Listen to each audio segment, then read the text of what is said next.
I'm holding a Nintendo Switch related giveaway right now, which includes a Nintendo Switch shoulder bag, Switch sticker, pen, water bottle, cup, and a Splatoon amiibo. To enter this, just make sure you're subscribed to the channel and go retweet a tweet that's linked in the description. Thanks.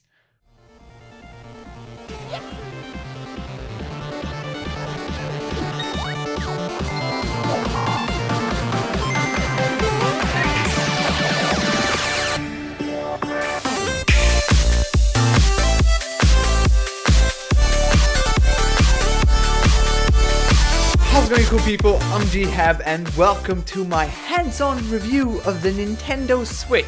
So if you didn't know, I was invited by Nintendo Sweden or Bergsala to go play the Nintendo Switch yesterday. I'm trying to get this video as soon as possible. I was really tired yesterday after the event, so I woke up today, got a coffee, and now I'm here ready to record this video. Also, big shout out to Dr. Wiley, Zeltic, and Commonwealth Realm. Their links will be in the description. These guys actually sort of like let me know about this event to begin with. They were super chill during the event. We had like an absolute blast together. We talked about games, we discussed everything that we tried out, which was really good because I had like a group of friends that I felt really comfortable with, that I got to try multiplayer games with. I got to feel the single player and the multiplayer experience. So we're gonna start by going through the console. We're gonna go through the games a little bit, and then I'm gonna finalize that with like the controls and stuff like that. I'm also gonna be hosting a Reddit Q&A, answering a bunch of questions that I got from Reddit. So if you want to see that, link should be up here. So I have a lot to say about this console. I'm a big Nintendo fan ever since like I was young. I guess you could say I am a fanboy in a sense, but I try to go into this event with a critical mind. I tried my absolute hardest not to just freak out, which I think I accomplished, to be honest. I think I accomplished that. So the concept as a whole, which is I guess the most important question, it works, okay? It absolutely works. So during the event, I got to try out ARMS, Zelda, Mario Kart 8 Deluxe, and Splatoon. Oh, and I got to try 1-2-Switch as well. So we're going to be talking about that, which is a big point because it's a launch game and it's $60, so I think a lot of people want to know about it. You know what? Let's start off with 1-2-Switch because it's like pretty much the worst of the bunch that I got to try out. So we got to try out 3 games pretty much. There was one game with like a cowboy, standoff,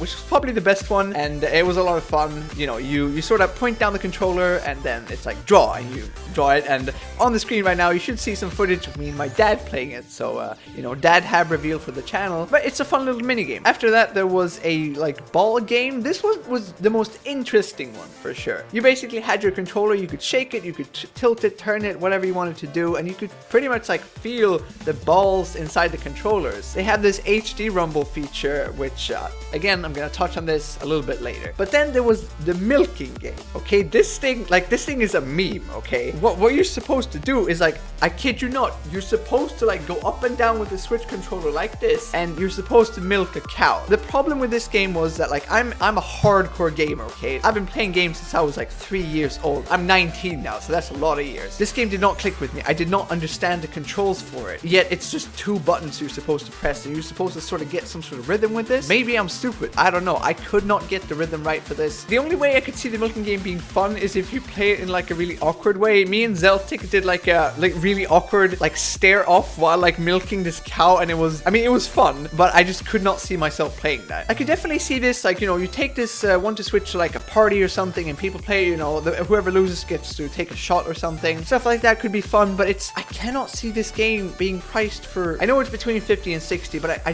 can't see that happening. Okay, of course there's going to be more than those 3 games, so it's maybe $30, I don't know. But see, what really like hit this home for me was like on the way back, I asked my dad about 1-2-Switch. Like, he's not a hardcore gamer, he has played a lot of games in the past. He said, and I quote, "The game is not worth $50 and should be packaged with the Switch." Like, it's pretty much what everyone's been saying, and he has no idea, what people are talking about on the internet. I just find it funny that that was literally his first impression of 1-2-Switch. So 1-2-Switch definitely isn't a bad game. It's cool, but it's not worth $50 or 60 or whatever it is. So ARMS, I got to try versus a Nintendo rep. It's actually a lot more complicated than I originally thought, at least. You start off and you get to choose between like 3 different gloves, or whatever you want to call them, like the punching gloves. Not sure if there's going to be more in the full game, but this wasn't the full game we were playing, I think, at least. So you can grab each other, you can sort of dash around and twist your punches and stuff. And apparently you can actually play this game without motion controls. Like, you can play with a pro controller, which is definitely like a selling point for me. I liked the motion controls. It felt good. Like the tracking on the Joy-Cons is much better than I originally anticipated. It's pretty much like a Wii 2.0. The only problem was like, you move by tilting the Joy-Cons left and right. When you get into the heat of action, like, you might do that really fast. Like, I tried to sometimes, you know, go back and forth like really quickly. That made me like punch instead of,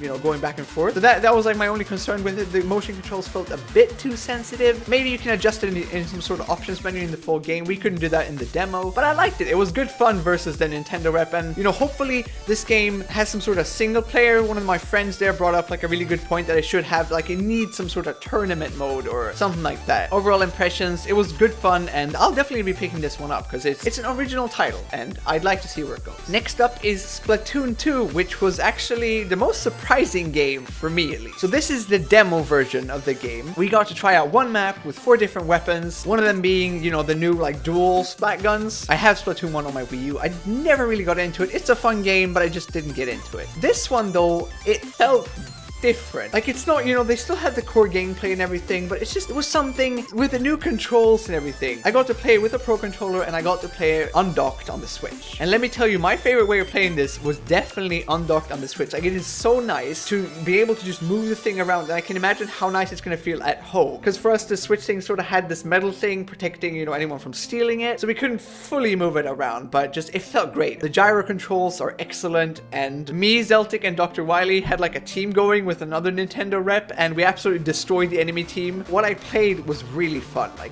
the new splat guns, the dual splat guns are really fun. Like you can dodge around and everything. I hope it has a good single player, you know, so you can play it on the go and stuff, because you're not going to have a Wi-Fi connection all the time. Really good and colorful graphics. It's really such a colorful game. I was really surprised with this game, but a great title, and yeah, I'm definitely picking this one up when it releases. So one more game before we move on to the big one, which is Zelda. So this is Mario Kart 8 Deluxe. This one also surprised me actually. I played Mario Kart 8 like a bunch. I got to try the new battle mode as well as racing with friends on the undocked version. So if we start off with the undocked version, we pretty much like played a Grand Prix. I played it with Zeltic and Dr. Wily. Like we had a bunch of fun together. It was such a good thing that I actually played it with them, because I got a feel for what it would be like, you know, to bring your Switch with a couple of friends and play games together. And let me tell you, like this was great. It was so much fun having your own screen, you know, your own dedicated space to play this together. And it was like a fully fledged title. It feels like you're playing a console game, and it just feels great. The game itself has some new features as well with like double items and stuff, so I got a feel for that too. It felt really good, okay? It honestly felt great. It was really fun. Like we were chatting while we were playing, we were laughing together. I just hope this becomes a thing, because it was so much fun. I just haven't had an experience like that in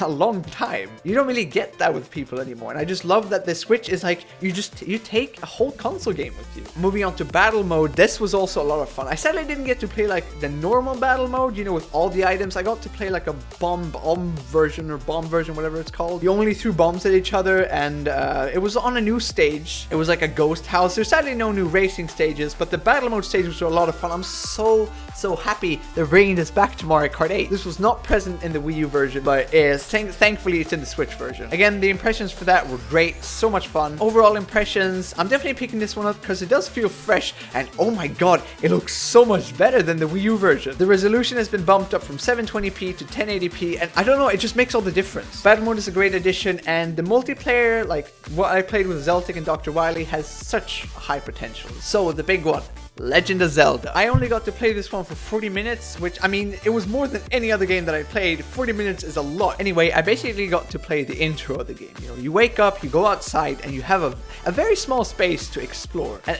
it didn't feel like I had enough time with it. You know, I really wanted to enjoy it, but I couldn't get a feel for it, because like I was so stressed, like, oh shit, I gotta do stuff. I want to see what I can do in the game. I didn't get time to just, you know, slow down and just learn the controls, which I definitely feel you need to do with this game. It's a fresh take on Zelda for sure. I'm a huge Zelda fan, so me trying this out, it definitely feels different, okay? This Zelda game, it feels open. It's open world, and it works. So much stuff to see in the difference. I spotted like an airship, you know, flying around in the distance, and it was just, I could just go anywhere. You can climb literally anything, and it was really cool. I do have some minor concerns for the game. There was actually a lot of frame drops while playing it. It started stuttering a lot. I did discuss this with Commonwealth Realm, and he actually pointed out that this is not the final version of the game. You can see that basically in the menu. It said like version 0.12 pretty much, which is an older build of the game, so it's definitely not what's going to be shipping for the final game. The other thing I had problems with was the draw distance of the game. Looking like into the distance, everything just like, it kind of was just flat, which didn't look very good on the big screen. I know people are going to be like, oh, but graphics don't matter and stuff like that. Of course they don't, but it's like, it's still a concern for some people, and it's still a concern. Like, draw distance is the biggest thing for immersion, in my opinion, so it definitely hurts the gameplay a little bit. Again, it's not the final version of the game. The draw distance may be greatly improved in the full version. I can't say for sure. Combat was great. The world has a lot of mystery to it, and overall great feeling from the game. I'm so happy this is a launch title, okay? This is really what the Nintendo Switch really needs. Taking this thing on the go as well makes the game just it looks so good on the little screen. You know, undocking it sort of feels like you don't really notice the draw distance as much on the smaller screen. Playing it like that, I had like 1 frame drop or something. It was not like a big concern. Again, I'm sure they'll fix this to the release. To end this video off, I want to talk about the controls and just my overall impressions with the whole thing. To start off with, the worst, I guess you could say, is the grip for the console. You know, you can slide the Joy-Cons into this grip, like sort of makes it more of a controller. Because normally the Joy-Cons are just these little like pretty much remotes you have. Then with the grip, for example, it gets more of like, you know, this sort of feel with added like, you know, whatever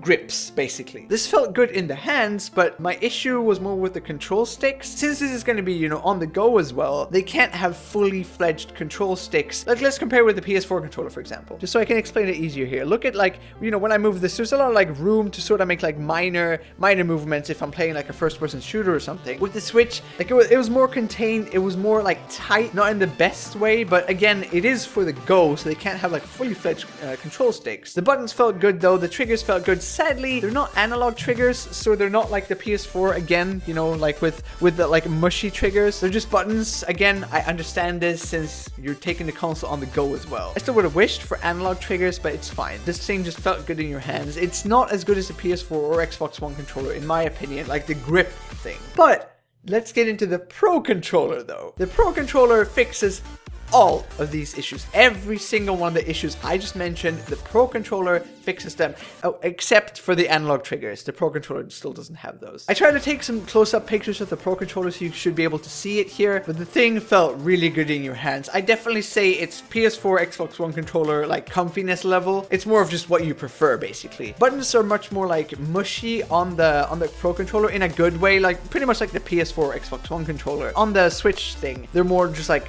clicky, like the 3DS. Joysticks have much more headroom to move around with, like I said, like the PS4. Triggers feel better, still not like I said analog, but they definitely feel better. Bumpers feel really good as well. So even though this thing is expensive as hell, this is the way to play at home, in my opinion. If you're gonna play a lot at home, just, you know, spend some extra money and get the Pro Controller. No like heat in the actual console. Playing Zelda, I didn't feel any sort of heat on the console. It didn't feel too hot or anything. It didn't even feel that heavy, and we had, like I said, that metal thing on it that held it together so we couldn't steal it. It still felt pretty light, and it's going to be even more comfortable holding it in real life. I sadly did not get to take the Joy-Cons off at the event myself, which really sucked. I did, however, get to hold them, you know, one by one while playing ARMS, and that did feel good. I'm definitely loving the idea of just like, you know, kicking back, having the Switch, you know, on your table and just sort of playing it like with one Joy-Con in each hand, because it's going to be much more freeing than, you know, having to sit like this. Some people are concerned with how it feels to have like the controller in SNES mode or whatever you want to call it when it's flipped like this. I can say that it didn't feel weird on any of the Joy-Cons, like it feels natural just like positioning your hand like that, though it is very tight, and like the joystick is very close to your other thumb, so it's definitely gonna hit it and stuff. It's not like the optimal way of playing, but again, you're pretty much only gonna play like this if you're like with a friend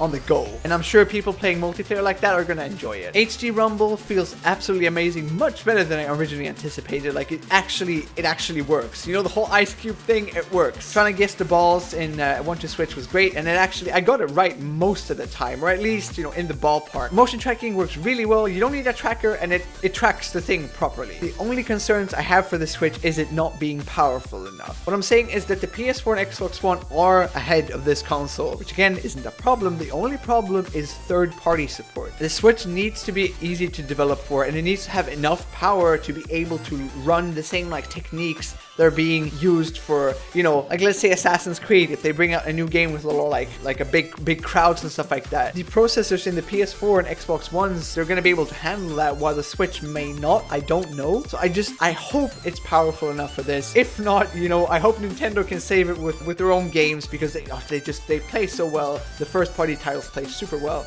on the actual Switch. Second concern might be battery power. This is more like I don't know, because I didn't get to take it with me, you know, on the go for like 3 hours, so I don't know how long it's gonna last. But that's like I said, I don't really know. What I loved about it was that the concept, it works. Like the Switch, the main concept of the controller works great. Undocked mode does not feel like you're compromising anything. All the games ran great in terms of frame rate, except for Zelda, like I said, had frame drops, but I'm sure they'll be ironed out in the full release. So that's going to be it for my Switch video. I've been talking for a long while. Let's hope I can cut this all into a cohesive video. Thank you so much for watching. Make sure to go check out my other videos on the Switch. They should be up here, and subscribe if you're new and want to see more Gehabby stuff on the channel. Thank you all so much for watching. Have an awesome day, and I'll see you dudes in the next video.